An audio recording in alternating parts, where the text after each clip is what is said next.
What's going on, you guys? This is Cassie, this is Blooming Hoover, and if you are going to do a soil test to find out what the composition of the soil is in your garden beds or in-ground garden, I'm going to help you figure out how to do the math for that. As you can see, I've got my jar, I've got my water, I've got my soil. I've let it settle out for over 24 hours at this point. I have some nice little layers formed up, so we are going to measure those and I'll show you how to do the math to calculate the percentage of your sand, silt, and clay that you are seeing in your jar. Again, this is the nuance of doing the at-home test. The answer is, I'm not sure, but I do feel like I see the particle size pretty dramatically change about here. So I would call from here down the heaviest particles, sand. From here up to the bottom of the clay line, silt. And then this is the clay line. As you can see, the volume of what's down here is obviously going to be affected by the shape of your jar at the bottom. It would be nice if I had a jar that went square down, you know, to its resting spot and then straight over. That would make things pretty accurate, but we are looking to just be accurate, okay? Not precise. That's why this is an at-home test. So we are calling 100% of the solids at 2.5 inches. So 2.5 inches equals 100%. And yes, I'm going to use inches. Okay, let's do this. 1 3/4 inches is sand. And then we're gonna go by eighths, okay? Because the remaining 1/8 of that 2.5 inches is clay. To me, that's what that looks like. Okay, so 1 3/4 inches. And then 1, 2, 3, 4, 5/8 is silt. And 1/8 of an inch is clay. I'm gonna write that down.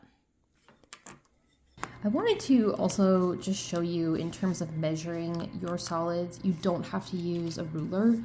You don't have to use units of measure like inches or centimeters. It doesn't matter. You could even just use like a piece of lined notebook paper like this to grab some equally sized tick marks up the side of your solids to maybe simplify the math for you if inches or centimeters kind of is confusing.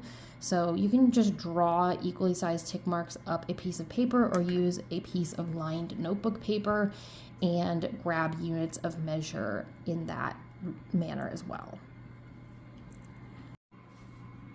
Another unit of measure that you could use but would not be accurate in any way is using the stripes on your cat.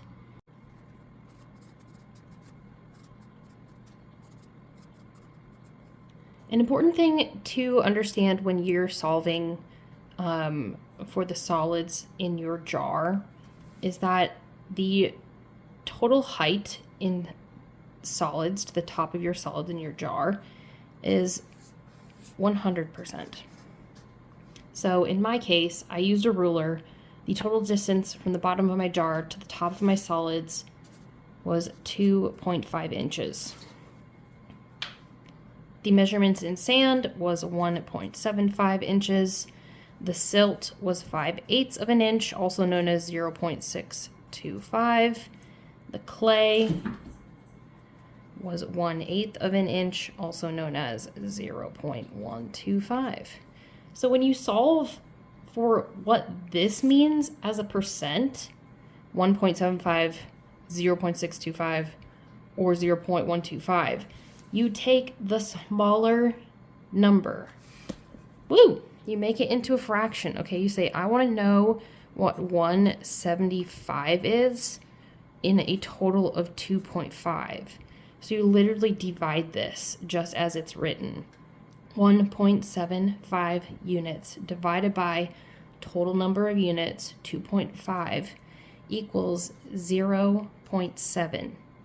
In order to get the percent, this number as a percent, you take that decimal and you move it over 2 spaces.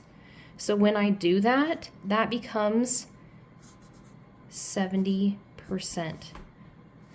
So that is my sand. It is 70% of my soil. Let's do that really quick with the other numbers. My silt was 0.625 units out of 2.5 units. When I divide, that equals 0.25. Move the decimal place over 2 spaces. That equals 25%. My silt, I'm running out of room, is 25%. My clay, 0.125 out of 2.5 equals 0.05. Move the decimal place over 2 spaces. That equals 5%. So the long way of doing this, just to show you if you don't want to do the whole moving the decimal place over, and that might be confusing for you, is to do this the longhand way, where you cross multiply and solve for p. Do you remember high school math? Sometimes. So let me just show you this the longhand way. We're going to do the same thing. We're going to say 1.75, just as an example for our sand, out of 2.5 total units equals what percent? Okay, do you see this here? 1.75 is what percent when 2.5 equals, for me, 100%.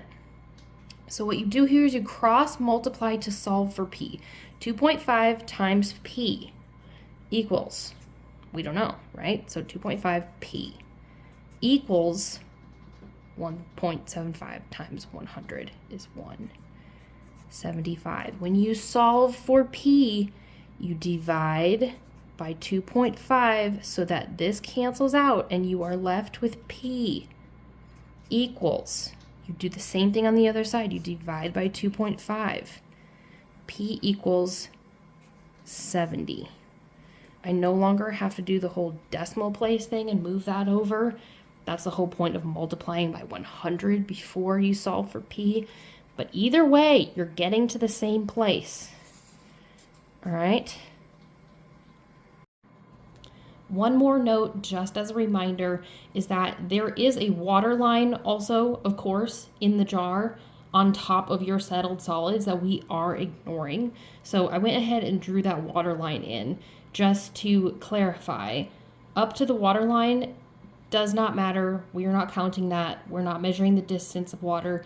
The amount of water that you put in your jar does not matter. You only want to put the amount of water in your jar that you need to suspend the particles of soil in your jar to allow them to settle well. So just as a reminder, the water in your jar does not matter. We are ignoring that.